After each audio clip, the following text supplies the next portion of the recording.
Okay, I hope you're seeing my screen now. Yes, we can. Okay, great. So that's good. There we go. Okay, first of all, thanks to all the sponsors. Yeah, without sponsors, events like this wouldn't be possible. So thanks to them for organizing this. Today, I'm gonna talk about building your first independent publisher connector. And by the show of hands, who many of you know what an independent publisher connector is? So if you can raise your hand in the Teams call, I can actually see if there are people who actually know that. I'm actually not seeing anyone. So, okay, there are some people raising their hands. Okay, so I'll start from the beginning with a little bit of an intro, and I'll move on to the agenda in a little bit. Go. My name is Daniel Laskowitz. I am the Power Platform subject matter expert at Society in the Netherlands. I have been working with the Power Platform since 2016, back when we had Power Apps and Flow as the only parts of the Power Platform. It wasn't even named Power Platform back then, but I am the Power Platform subject matter expert, and what I do there is I talk to customers all the time about how we can help them implement the Power Platform or get more out of the Power Platform. And I do that with a lot of big enterprise customers in the Netherlands, but also in the rest of the world. So that's a really fun job. I'm also a Microsoft Most Valuable Professional in the business app area. And as I already told, I'm also the founder of Power XNL, which is the Dutch user group for all Power Platform things.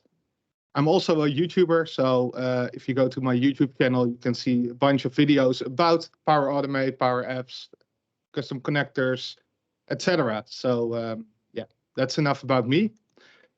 Let's talk about the agenda. I'm going to talk about what is a connector. Then I'll move on to custom connectors, all the different types of connectors that you have there. I'm going to talk about how to develop a connector. And after that, I'll dive into the independent publisher connectors, because the independent publisher connectors are a type of connector as well. So developing a connector is also something that you should know how to do when you use or when you actually build independent publisher connectors. I'm going to talk a little bit about the Power Platform Connectors CLI, which is a CLI where you can upload, download, create connectors with. That's a really nice tool that you can use. I'm going to talk a little bit about resources, so what types of links I all have for you guys to get started with creating connectors, working with the independent publisher connectors. And then I'll wrap it up and to Q&A. So first, what is a connector? Yeah, you probably all know that already. It's a formal definition of a REST API, and it makes it possible for the REST service to talk to a bunch of services, Power Apps, Power Automate, and Logic Apps. And I actually checked it today, and there's more than 600 connectors in the product right now. That's really impressive, especially when I started with Power Automate or Flow back then.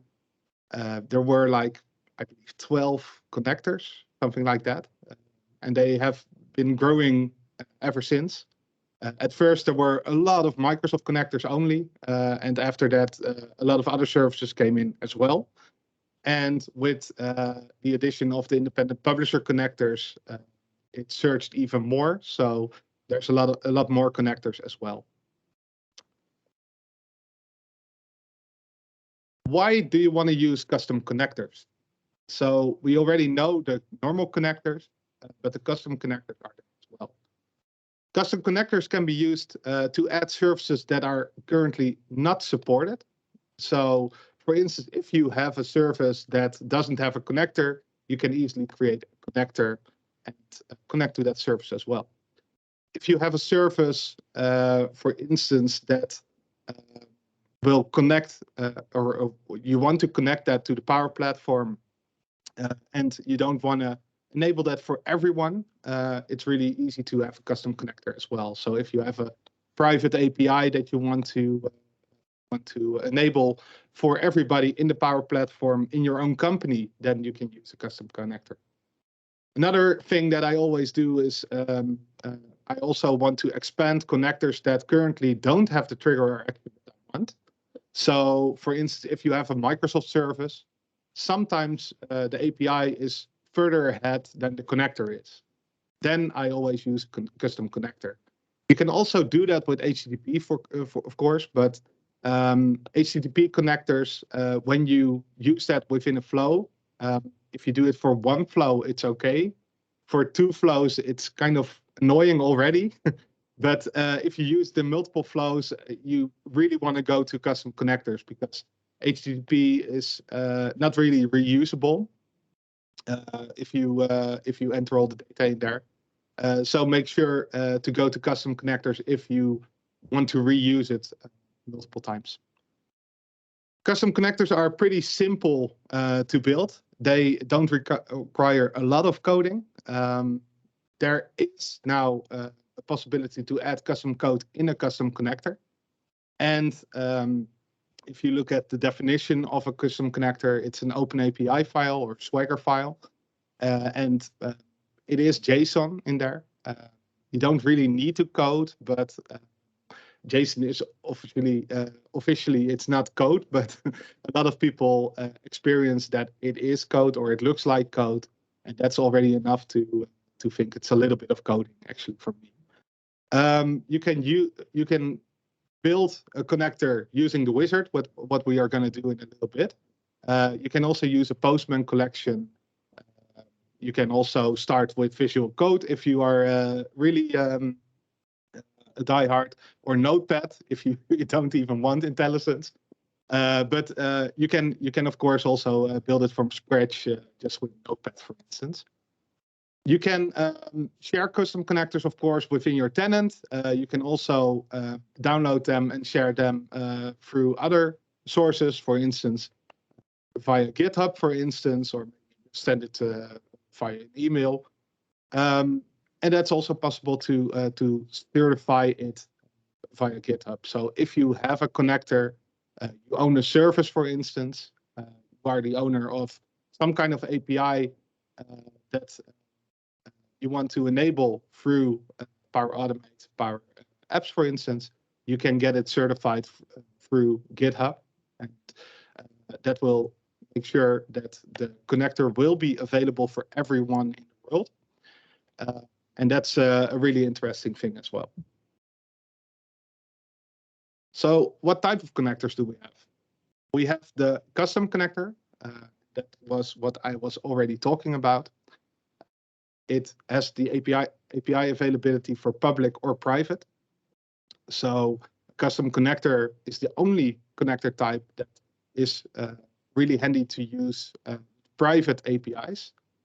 So if you have your own API for a customer or for a company, then you really want to use the custom connector type. The service owner can be the connector developer or someone else. The audience is usually always the internal audience, because you can deploy a connector on a certain a custom connector on a certain environment, and then everybody within the environment can use that. There's also the certified connector type, and that's the one I was talking about a little bit earlier. So when you have a public API, you are the owner of the service. Then you can certify your connector through GitHub, and that will make it available in the product for everyone. So those are the type of connectors that are all the different services that you actually see when you open up Power Automate, and you see all those connectors with those nice icons in there. For instance, if you have for instance, ServiceNow or something like that. ServiceNow is, by the way, built by Microsoft. Bad example, but there are a bunch of connectors in there that are certified.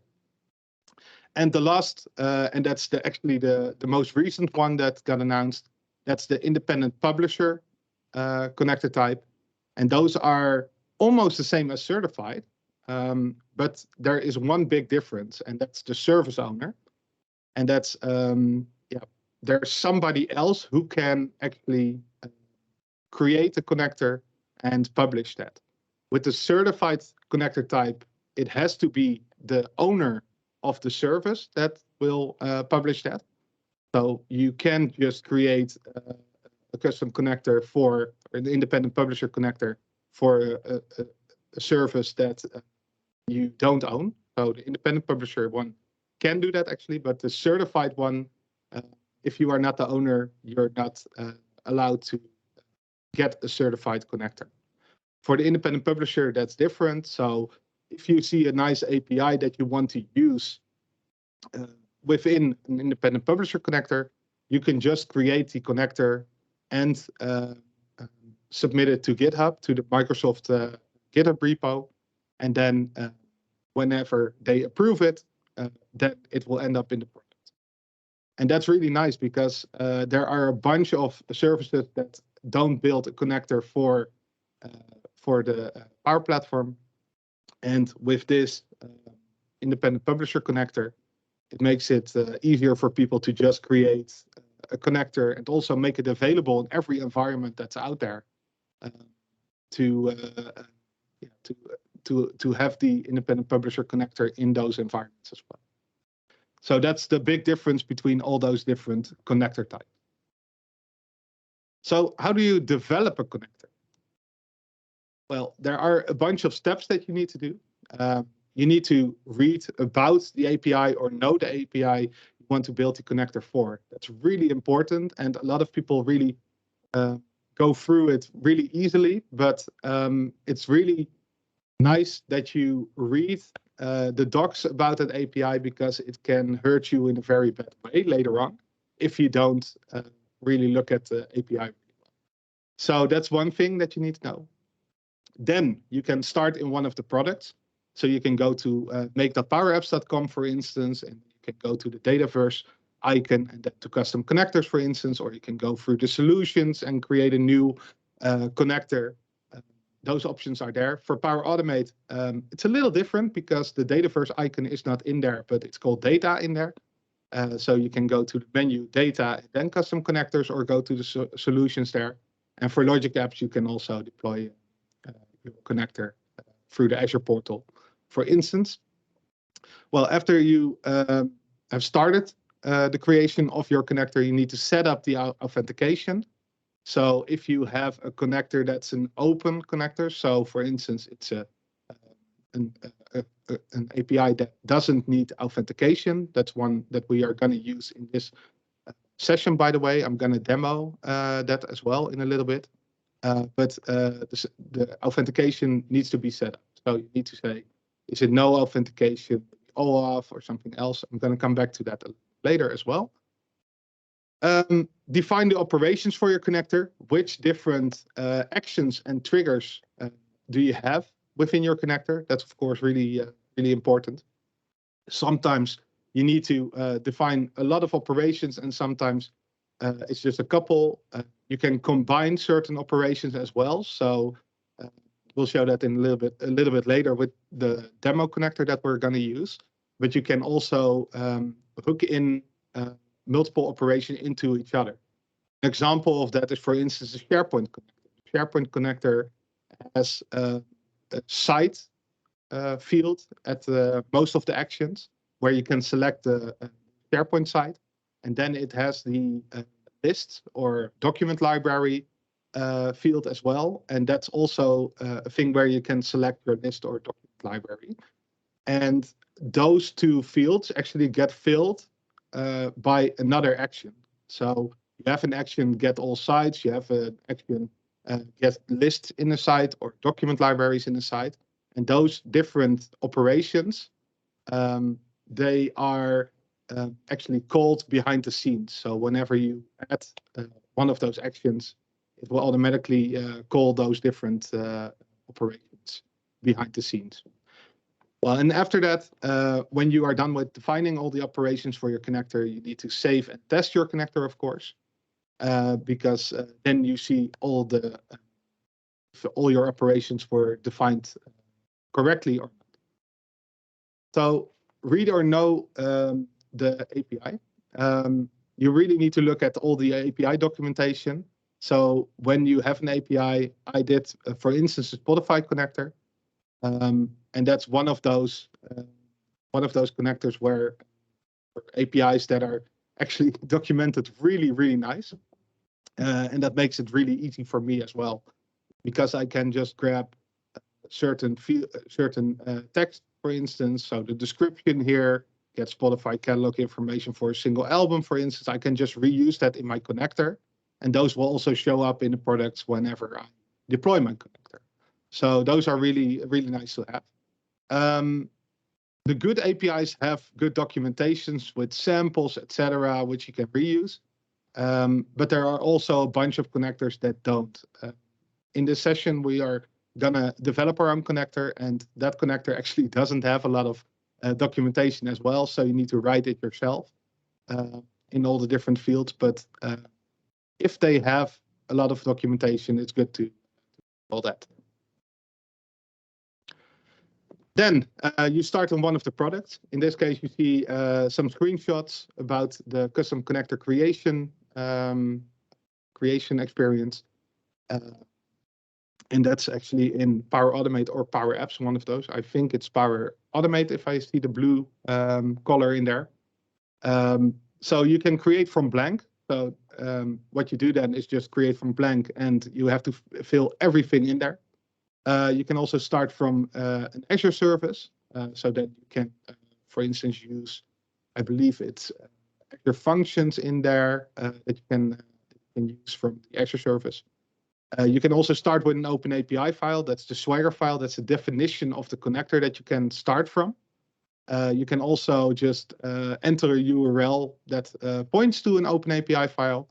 You can also use a Postman collection that was broken for a little while, but now it works again. Also for the newer versions of the Postman collection. So if you first try out in Postman how the API works, you can just export that and import that into the custom connector experience. And you can also start it from GitHub.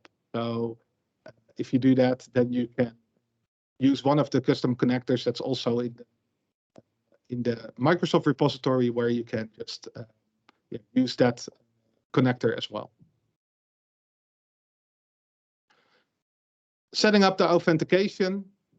In the demo, we'll use the anonymous authentication, but there are a lot of more authentication types. You have basic, for instance, which is username and password. You can use an API key, which a lot of APIs use. You can also use OAuth 2.0, and that's really an important one because most modern APIs use OAuth, and that makes it really easy to connect to those as well. And you also have the Windows authentication possibility, but that only works on-prem. So if you are connecting, for instance, with a custom connector through the on-prem data gateway, then you can use that as well. Define the operations for your connector. When you are in the custom connector experience and you are creating your own connector, you have a part called definition. And in there, you can define all the different actions and triggers that you want to have in your connector. It's a really nice experience because the wizard has almost everything in there. One of the things that's not in there is, for instance, references. You can see it in the screenshot, but it's read only. So if you want to reuse certain parts of your connector, for instance, if you look at my Spotify connector, an album that comes through a lot in the API. So you want to reuse that object, and that's where references come in. But if you want to reuse that, you need to do that by hand. So you need to create the connector first in the experience, and then after that, you need to you need to download it. You need to change it by code or JSON actually, and then from there on you can upload it again to Power Automate. Then it will show all the references in the references section. But all the other things are actually possible. So you can have actions, triggers, you can create those here. You can even use policies, which are also really awesome to have. And you can also add code, custom code part as well. That's another section in the custom connector creation. And there you can write your own C# code. And it's currently C# code, but I'm more than confident that they will add other types of code as well. So probably JavaScript, etc. That's coming in a little while as well. And those can be done in this define an operation part as well. Then you need to save and test your connector. So whenever you are done with the creating all the operations, you can create the connector. That's one of the buttons there. Then it gets saved to your environment, and then you can start by adding a connection to your connector, and then the operations at the side, you can select them and click test, and then you will get the green check marks if you are actually doing well.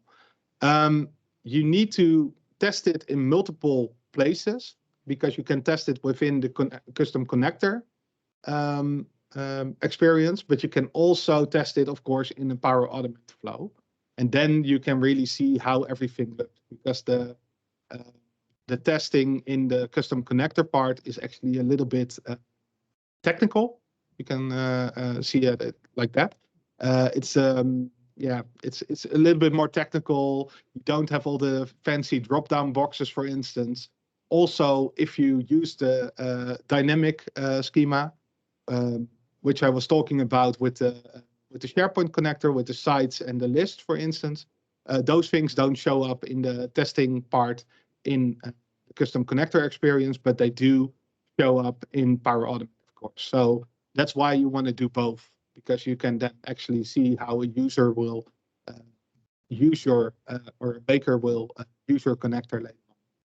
So that's a little part about the save and test your connector. Now it's time for a demo, because I think demos are also really well to show the connector. I see a little bit of a dot. Oh, I see Ivan loves C#. Okay, that's good.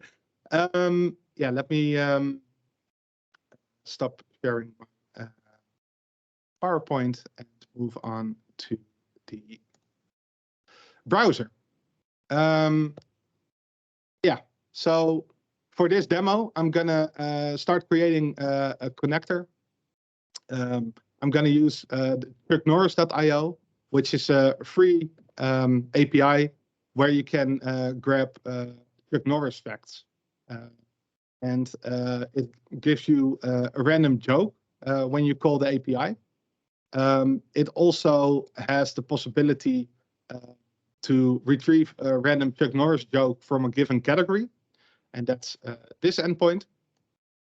Then you can also retrieve a list of available categories, and that's another get that we need. And you also have the possibility to do a free text search, but I'm not gonna do that today. The only things that we are gonna do is retrieve a random Chuck Norris joke from a given category, and we are gonna retrieve a list of available categories. So without further ado, let's just start here. I am in the Power Automate portal. I'm already in the right environment. So let's go to data and custom connectors. And let's create a new custom connector. And we're going to create from blank. Of course, I want to add a connector name. So let's call it Norris.io, continue. And I'm already in the custom connector wizard. There are a bunch of things which you can enter here. You can upload your own connector icon if you want to add an icon background color so that it's really recognizable. You can also add a description so that people really know what your connector actually does and what type of actions they can do with that. We are not going to do that all. We are only going to fill in the host and the base URL. So let's go back to Chuck Norris, the website. And I'm just going to copy it. Let's add that in here. You really need to remove the HTTPS because you already chose that in here. So that's something that we need to remove. I'm going to move the back part here. I'm going to add that in here. I'm going to move all the other parts as well. So the base URL will be chucknorris.io/jokes. I'm going to move further to the security. If you heard me right, then I already said this is an API that doesn't need any authentication. So in this case, we're just going to move on to the next part. But you can actually add all kinds of authentication here. But for now, we are not going to use that in this demo. Then we are in the definition section. And in here, we are going to add 2 actions. So let's add the first action. Yeah, we need to add the retrieve a random Chuck Norris joke from a given category. So I'm going to copy that text here. I'm really lazy, so that's why I'm always just copy pasting all the stuff. I'm going to use summary as well, and I'm going to make that a little bit easier to do. So I'm going to retrieve a joke as my summary here. What's also really, really good to do sometimes is actually to click those little links that you have behind a certain field, because that helps a lot. Let's open this one up and see what's behind there.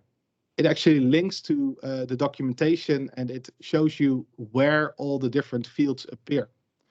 So whenever I have the summary, I can actually see that this part will end up in the blocks if you add them to your flow, for instance. And it also gives you some recommendations. So it says here, use sentence case for summary. So that's what I did. And this is sentence case, so that's good. For description, that's actually also on the same page. You can also see what's where it's added. And here you can see that it's also sentence case. So that's all fine. For the operation ID, I'm just going to use get joke. It's going to be a really short ID here. I'm going to leave the visibility to none here. But for other parts, you can actually use also advanced internal. Important internal is that it doesn't show actually in the connector, but you can still use it as one of those fields, what I was talking about earlier with the SharePoint connector, where you can have get a SharePoint site, for instance. That part can in a drop-down menu, but you can't have it as a separate action, for instance, if you don't want that. We'll use that a little bit later with get a category, but for now, we are going to leave it at none. For the request, we can actually import from sample. I'm going to select the get verb. I don't have the complete URL anymore under my clipboard, so let's add that in here. And what it actually does is with the category between the brackets, it will recognize that it's an extra input that you need for this request. When I do it, it will automatically see that the category is actually needed in here. And I can also edit that if I want to add some more things in here. So I want to have category. I maybe want to say enter category, something like that. I can also add some other fields, but I'm not gonna make it really complete. But for now, I'm just gonna move on. The response is also really important. It automatically has a default response in there, and I can use the import from sample button to actually enter the response that I'm gonna get from the API. Here is an example response from the other call that we have here, but it's gonna be almost the same here. So I'm just gonna copy this one, I'm gonna add that to the body here. And what it actually does when I click import, it will give us the separate parts here. So I can see that icon URL is one of the things that we get as a response: ID, URL, and value. And this, you really need to do this because these things also appear in the dynamic content field in Power Automate, for instance. So without this, you need to use parse JSON all the time, for instance, within the Power Automate flow. And that's something that you don't want to do. You want to be a connector developer that actually defines the responses as well, because that way people can really easily see what's in that in the content there. And otherwise they need to do some extra actions, etc. That's not good for the API request, but it's also not really user-friendly to do that. So this is the part for the response. And for now, I'm actually okay with this action. I'm going to add the other action as well. It's going to be categories. So let's move to that one as well. Create a new action. I'm going to call this get categories. Get a list of categories. And I'm going to add the operation ID, and I'm calling it get categories. I'm going to import from sample. I'm going to do another get because it was a get verb that we needed to import. And now we can also use the response here. And I don't have a sample of it. So I don't know what's coming back. And because I don't know that, I'm just going to create this connector by now. And I'm going to wait for a little bit till it's saved.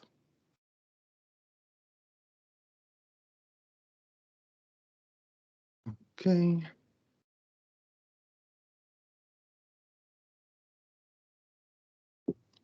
Go. It's saved now.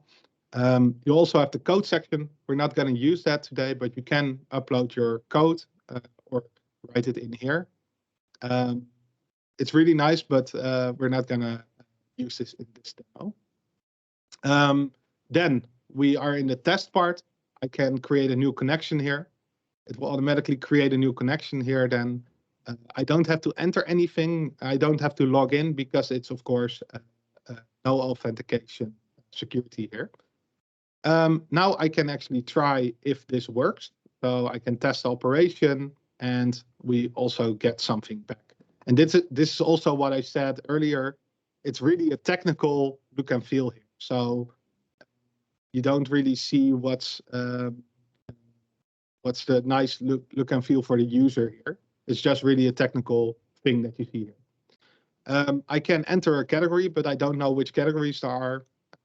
I'm going to test that operation as well. And now I can see which categories are in there. And I can also copy this to my clipboard. And I see animal, for instance. So if I go to get joke and I'll fill in animal, test the operation, it will actually give me a joke back where it's about animals. Okay, it's more about McDonald's, but I don't see the animal yet. But it is the category that we use here. I'm going back to definition and to categories, and I'll add the import from sample in here. I'm just going to copy and paste it. For now, it's not going to change a lot here, but if you have a different type of thing, this is just an array. When I do import, it won't change anything with the payload.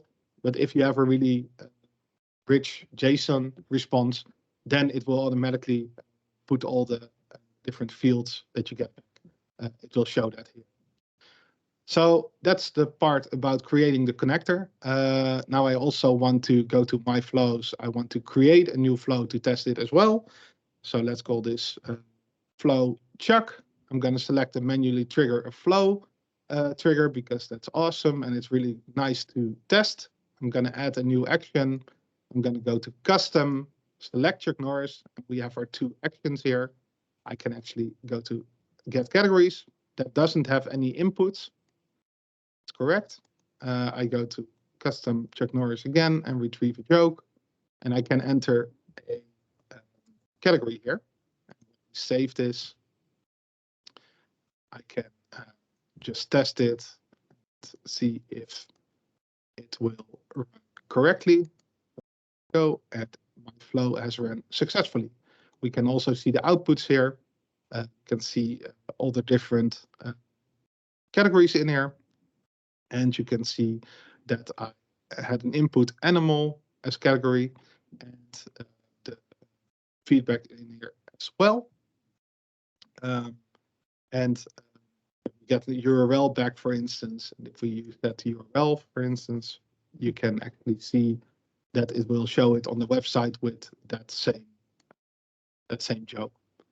So that's basically what we have now. So let's move back to the presentation and go further. That. Let me move. Okay, here we are again. So let's switch gears a little bit and talk about independent publisher connectors. There are some steps to create an independent publisher connector. The steps that we talked about custom connector creation, that's basically the first step that you need to do. So you can create a custom connector. You can, of course, also first take a look at the top connector asks that are in the GitHub repository from Microsoft. This is a little bit dated screenshot, but there are already a ton of connectors already built from this list. But there will be some more connectors in there. You can actually take a look at the top connector ask list and build one of those connectors if you don't have any inspiration yourself. You can start building, of course, in Power Apps, Power Automate, or Logic Apps, and that's the start of building the connector. Then you will need to prepare your artifacts. You will need to submit a folder in GitHub, and that folder needs to contain the API definition, which is basically your Swagger or your Open API file. You can add Open API properties, and you can add a readme.md. That's a markdown file where you have all your documentation in, and that documentation will also appear on the documentation pages for your connector whenever you get your independent publisher connector published. You can use the CLI, the connector CLI, to download the artifacts and add metadata such as publisher and stack owner. That's something that you need to add to the connector definition, because without that, Microsoft doesn't allow you to publish your connector. And the publisher and the stack owner are basically two properties where you can have you as your name as the publisher name, and the stack owner is, for instance, the service that you are creating the connector for. So when I build the Spotify connector, I will use my own name as the publisher name. Stack owner, I will use Spotify. And you really need to add summaries and descriptions for all your parameters and schemas. That's really important because Microsoft really wants you to use that, because otherwise users don't have a user-friendly way of working with your connector. That's That's something I already showed you earlier. So that's the whole part where we just enter the JSON into that schema part. So that's really to do for your users. Then you can submit it to GitHub. So you can create your pull request and title it connector name independent publisher. You can paste screenshots to show that your operations are working within a Cloudflow and also within the test operations section. That's because Microsoft wants to see some proof of a working connector, and that's why screenshots. You don't have to submit an icon because there's a generic independent publisher connector icon, and that's the one that you see at the bottom, the orange and white connector. And yeah, upon submission, whenever you created a pull request, you'll see a Swagger validator run and provide results. So whenever that Swagger validator runs and it will give you some errors back, then you can already see which errors you need to improve. Then after you created your pull request, the certification engineer from Microsoft will test your connector and do all the manual validations to see if it's high quality. This process takes at least 2 weeks. And I put a star behind it because it can take a lot longer. And that depends on your connector. If you have a really straightforward connector, that can be done really easily. But I had, for instance, a connector that's a Microsoft service.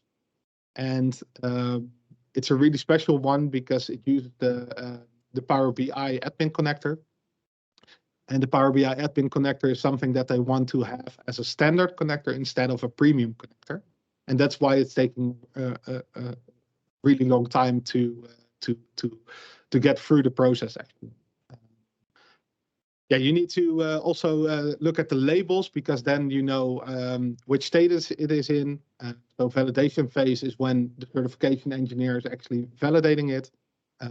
Validation phase is when the validations are done. The certification phase is when your certification engineer is working on it. And the deployment phase is when it's actually rolling out to multiple environments. And it can take up to 2 weeks until it's at the last station. That's because features in Power Platform can take a long time to deploy. And yeah, after it's deployed, you can submit a new update if you have new features to add to as well. And that's always better to improve your connector, of course.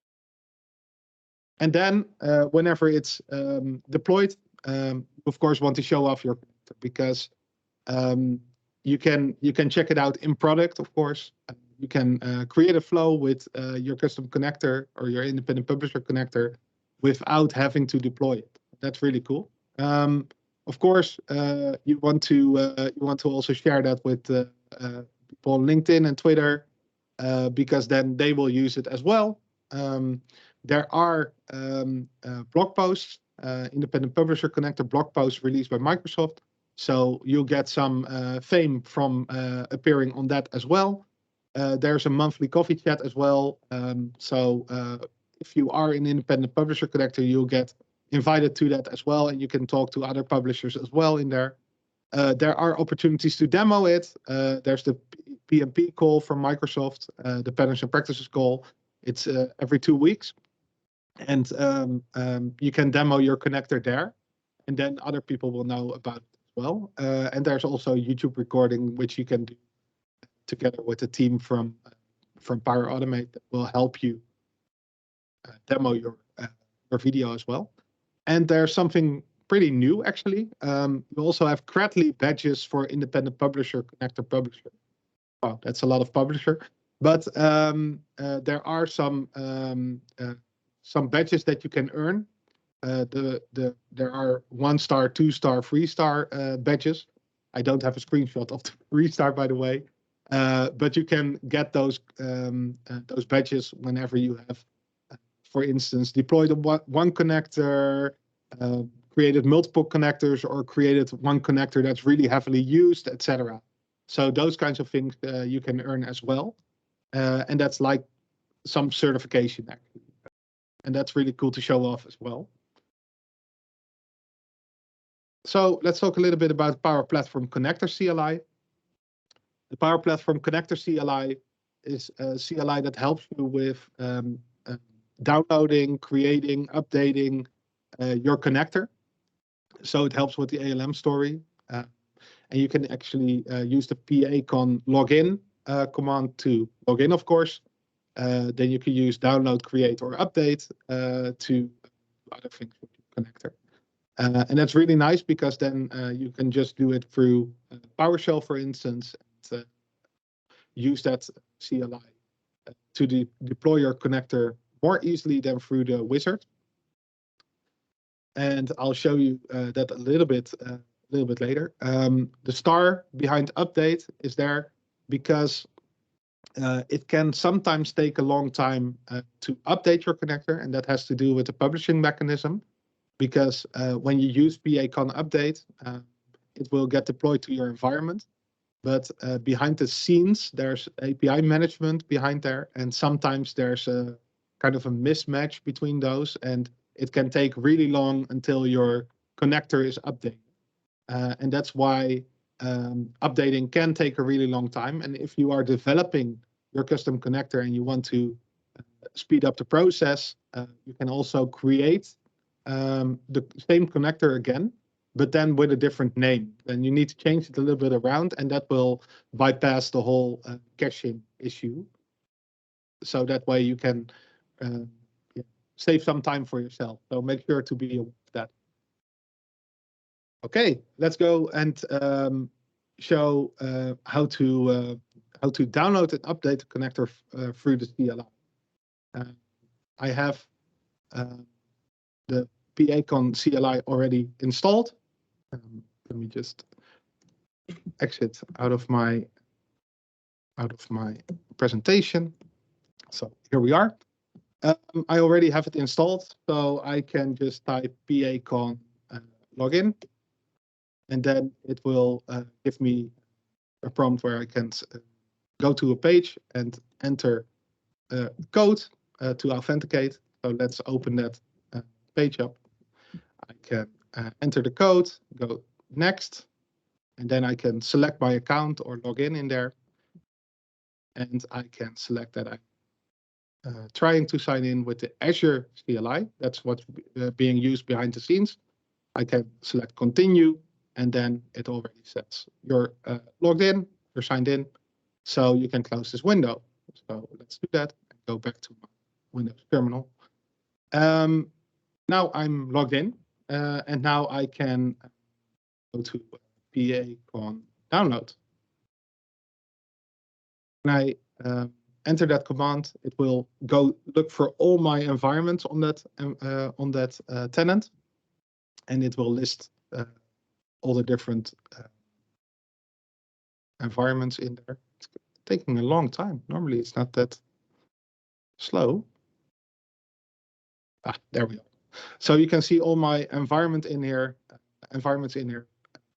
I can, for instance, go to community demos, which was my environment where I created the connector just now. And then it will give me back all the custom connectors that are available in that environment. And in this case, it's only one. And I can select that, and it will download the connector to the directory. So when I open up File Explorer, I can see that there is a interesting name for a connector in here. You can see that there are a bunch of files in here. Let's just open it up. So I'm opening this one up in Visual Studio Code. So let me zoom in a little bit to make it a little bit easy to read. I can open up the API definition.swagger.json, and that's my Swagger file. That's the description of what we did in the wizard. So we can see that there's a title. That's the title that I used. I didn't enter a description, but I can do that, of course, as well. I had entered the host and the base path. Also, the scheme was HTTPS. So those things are in there, and I can see all the descriptions of the things that we actually entered in the wizard. I can see that we the get, for instance, for random, and that was the jokes part. And I have a get for categories, and that's the get categories part, which you can also see here and here. So you can see the retrieve a joke, for instance, get joke. I can see in here that I have a parameter, that's category. We entered the description in here, enter a category.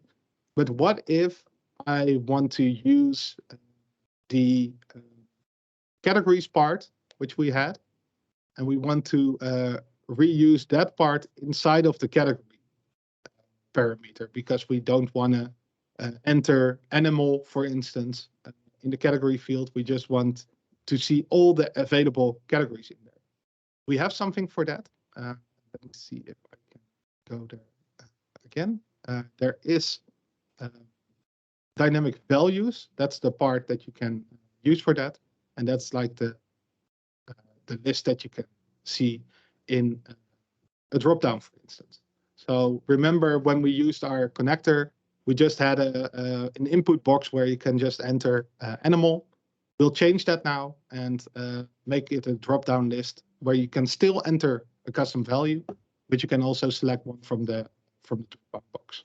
So to do that, we need an interesting part. We need to use XMS dynamic values. That's the name of the property. And I'm just going to copy and paste it because I'm lazy. But what we have here is we have XMS dynamic values, which also shows in the dynamic values part. So here you can see an example of it. Our example is relatively simple, so we only need XMS dynamic values, and we need the operation ID to get all the values, because if you remember the categories, it was only an array of categories, so it's really easy to use that. So in here, we use XMS dynamic values, and in there's a property called operation ID, and that's the operation ID of the other operation that we need to call, and that's get categories, for instance.